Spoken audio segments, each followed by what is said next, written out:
수치 해석, 그 다음에 그래프를 이용한 미분 방정식의 해법을 찾는 그런 방법인데요.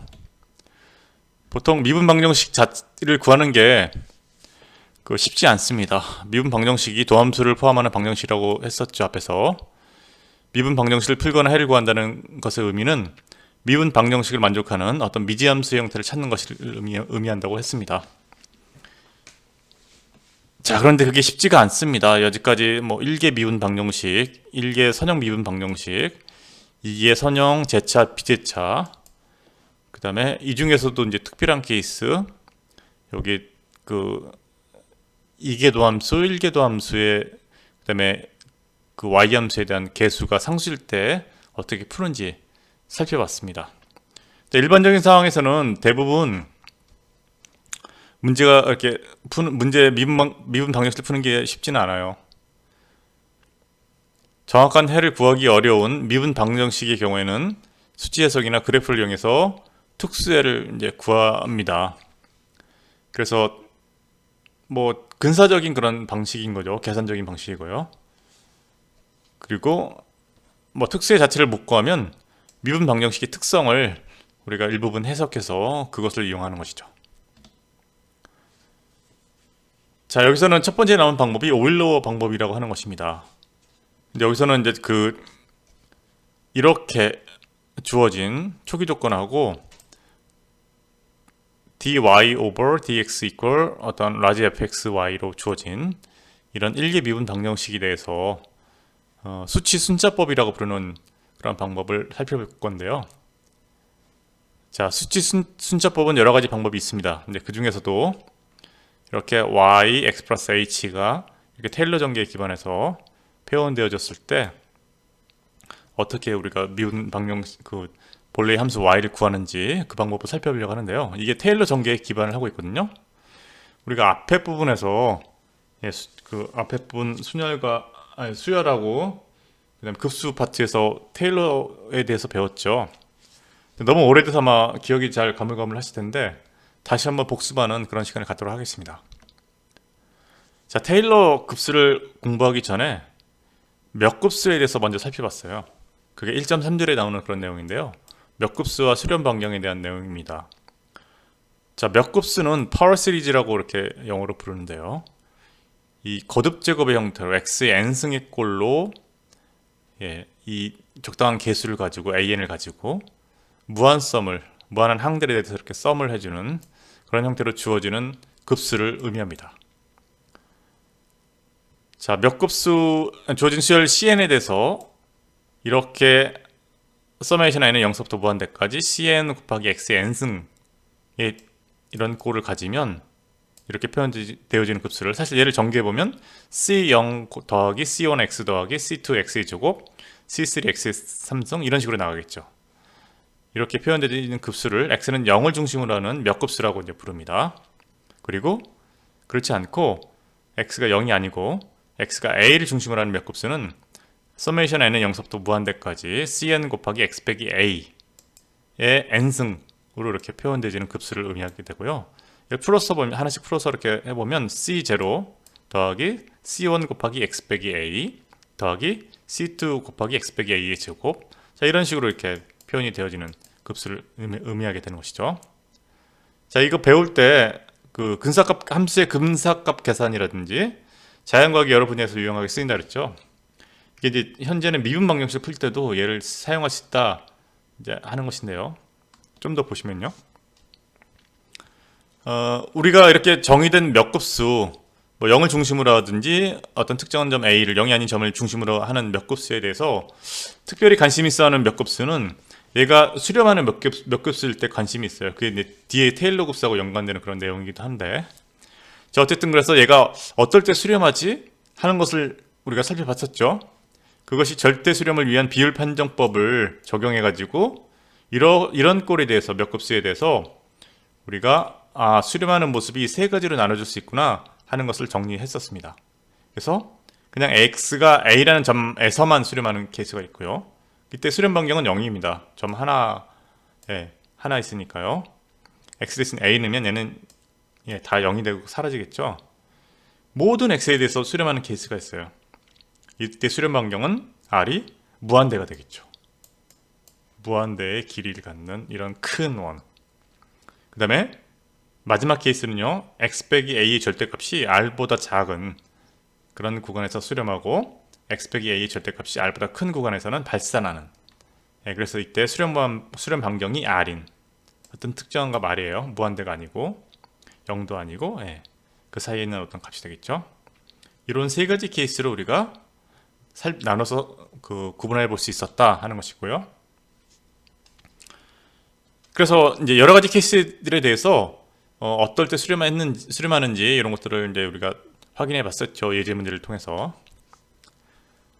자, 뭐 다양한 몇 급수 중에서도 특별히 우리가 이런 꼴로 주어진 a 더하기 ar 더하기 ar의 제곱 더하기 ar의 3승, 그래서 ar의 n승 꼴의 일반항으로 표현되지는 이런 무한급수로 이렇게 무한급수를 기하급수라고 부릅니다. 지오메트릭 시리즈라고요. 이 녀석은 자, 부분합을 먼저 계산을 해보면 n항까지 합을 계산해보면 sn이 서메이션 k는 0서부터 n 빼기 1까지 ar의 k승으로 이렇게 표현이 되어줄 수 있어요. 그죠? 자, n항까지 합이니까요. k는 0서부터 n 빼기 1까지 항의 합을 계산해야 되겠죠. 근데 이 오른쪽에 보시는 이 식을 이용하면 여기 sn에다가 r을 곱해서 한 항을 미는 거예요. 개수들을 여기 항들을 밀어서 얘가 본래 sn하고 이 차를 계산하면 즉 sn 빼기 r 배 sn을 계산하면 a 빼기 ar의 n승이 되고요. 그 다음에 중간 term들이 다 사라지고 이 첫 번째 거에서는 a만 남고요. 뒤에 거에서는 r이 하나 더 곱해져 있으니까 a, r의 n승만 남아서 이런 게 이렇게 계산이 되는 걸 알 수 있어요. 요 왼쪽에 있는 식을 정리를 해보면 1 빼기 r로 앞에 텀이 나오고 그 다음에 sn이 나오죠. 1 빼기 r을 양변에 나눠지면 sn은 1 빼기 r분의 a 곱하기 1 빼기 r의 n승의 꼴로 이렇게 표현이 되어 수 있습니다. 자, a가 0이 아닌 케이스에 대해서 관심이 있고요. a가 0이면 다 0이니까 의미가 없어요. 트리비얼한 케이스예요. 자, a가 0이 아닌 케이스에 대해서 얘가 이 r 값이 1보다 작으면 이렇게 1 빼기 r분의 a로 수렴하고요. r이 1보다 작으면 예를 들어서 2분의 1이라는 r이 2분의 1이라는 숫자가 된다면 2분의 1의 거듭 제곱을 하면 어떻게 됩니까? 0으로 수렴하겠죠, 얘가. 그죠? 계속 숫자가 작아지잖아요. 2분의 1, 4분의 1, 8분의 1 이렇게 숫자가 계속 작아지기 때문에 n이 무한대로 커지면 2분의 1의 n승꼴, 즉 r의 n승꼴은 0으로 가니까 1 빼기 r분의 a라는 그런 값으로 수렴하겠죠. 근데 r이 절대값이 1보다 크거나 같으면 자, 얘는 발산해 버립니다.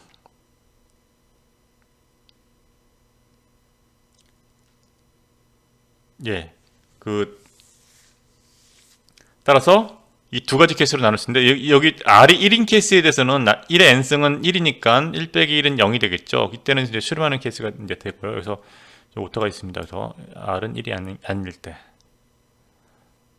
이게 절대값 표현을 하다 보니까 여기 좀 오타가 있어요.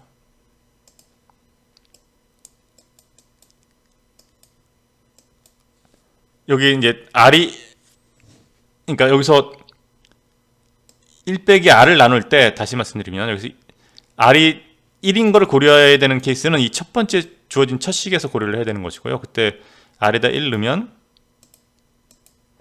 이때는 다 a를 계속 무한번 더해야 되는 거니까 엄청나게 커지겠죠, 숫자가. 이때는 수렴하지 않아요.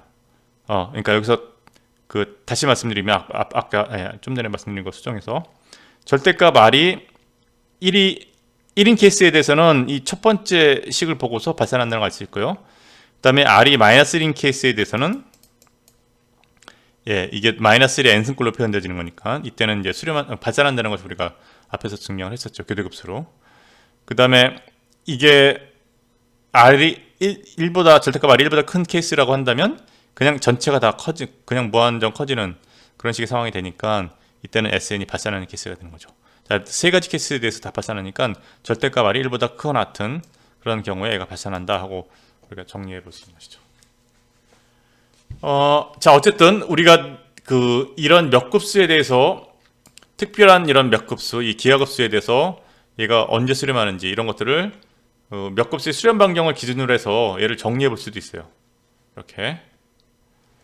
그 다음에 또 우리가 살펴본 것들 중에 하나가 이제 몇 급수가 갖는 특성들이 이제 있었는데 그게 무엇이냐면 정리 1.15, 정리 1.16, 정리 1.17에서 이렇게 다뤘던 그런 내용들이거든요. 정리 1.15에서는 구간 I에서 fx로 수렴하는 몇 급수 an, x, n승, 그 다음에 구간 J에서 gx로 수렴하는 몇 급수, 자 bn 곱하기 x, n승에 대해서 다음이 성립한다 하는 것인데, 사실 여기서는 보시면 두 개를 더해서 얘가 수렴하려면 둘 다 수렴하는 구간을 우리가 택해야 되는 것이죠. 둘 다 동시에 수렴하는 구간이라는 것은 교집합의 의미가 되는 거니까 이게 각각이 돼서 이 수렴하는 구간의 교집합을 택해서 이 구간에서 얘가 살펴보면 수렴한다는 걸 알 수 있고요. 자, 곱셈에 대해서는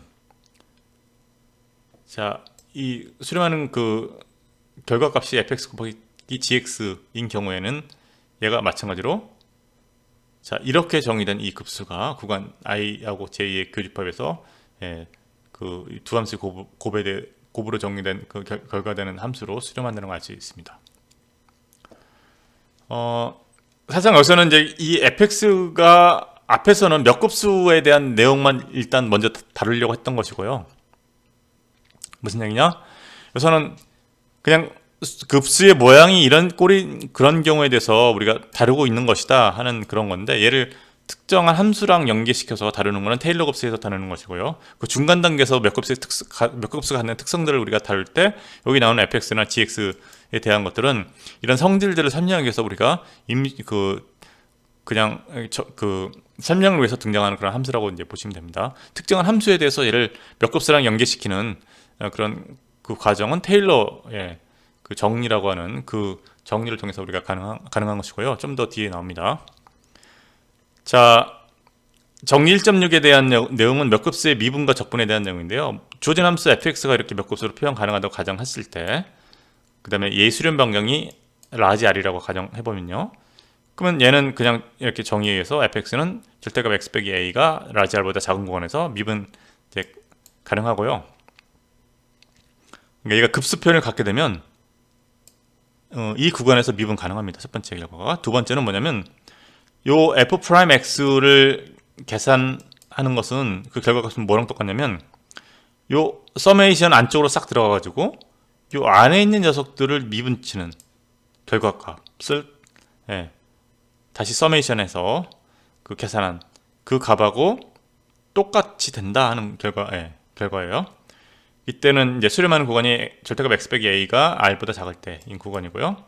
그 다음에 적분을 만약에 한다고 했을 때는 이 조전함수 fx에 대해서 적분을 한다고 한다면 인티그랄 fx dx는 어떻게 계산하느냐? 오른쪽에서 서메이션을 이렇게 뚫고 들어와서 인티그랄이 요 안에까지 함수까지 들어와서 요걸 계산해서 n이 0부터 무한대까지 더하는 서메이션을 하는 그런 결과랑 똑같다 하는 내용입니다. 정리 1.16이 이때도 수렴 구간이 x 빼기 a 절대값이 r보다 작은 x에 대해서 이게 성립한다 하는 것이고요.